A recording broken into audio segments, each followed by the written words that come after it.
One day, when Jesus arrived with the apostles in Capernaum, when he got off the boat, many people approached him.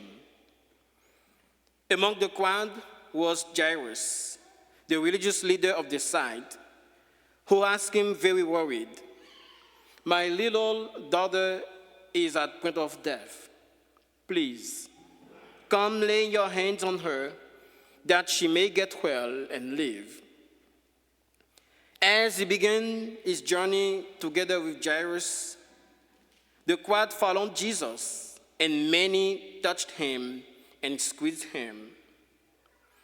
Among these was a woman who had been suffering from a blood flow so serious for 12 years that she had spent all her money on doctors and medicines, but she only grew worse.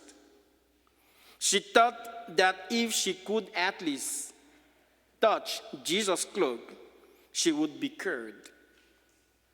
And the moment she touched the cloak, the Lord felt that a miraculous power as coming out of him.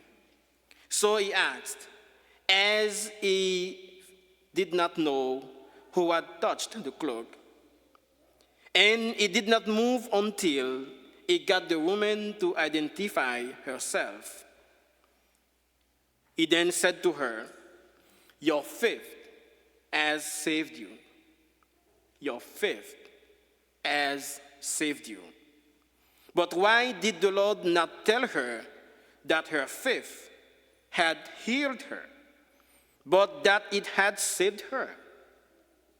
Well, it is that all physical healing, whether we realize it or not, whether doctors and medicines intervene or not, God acts. And he not only heals, but saves. Physical healing is not the most important thing. We know it's important, but it is not the most important thing. It is like an addition to salvation. And if there's no internal change of the soul through faith and trust in God, physical healing is of a little or no use for spiritual well-being. While Jesus was still speaking, people came to say to Jairus at that moment that his little daughter has already died. Jesus continues the way there. Upon arriving at the house, he declares that the girl is not dead, but that she's sleeping. And having the pastors and the girl's parents as witnesses, he brought her back from the sleep of death. For the Lord, death is like a sleep. It is as easy for him to raise someone from a sleep as it is to raise us all from death. And from that sleep, he will wake us up when he returns to resurrect all the dead. This girl returned to earthly life, to the same life she had before she died. It is certainly a very great miracle, but a greater miracle will be when he resurrects us on the last day and makes us return to a glorious life infinitely better than this one. Death entered the world due to sin and the envy of the devil. But we are all going to resurrect.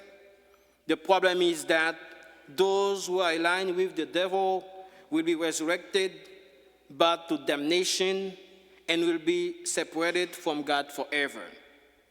But those who are aligned with God will certainly have to go through physical death, which is nothing more than the separation of the soul from the body, and that for a time. But after the resurrection, they will live forever. And they will live in such joy and happiness that no one has yet been able to describe.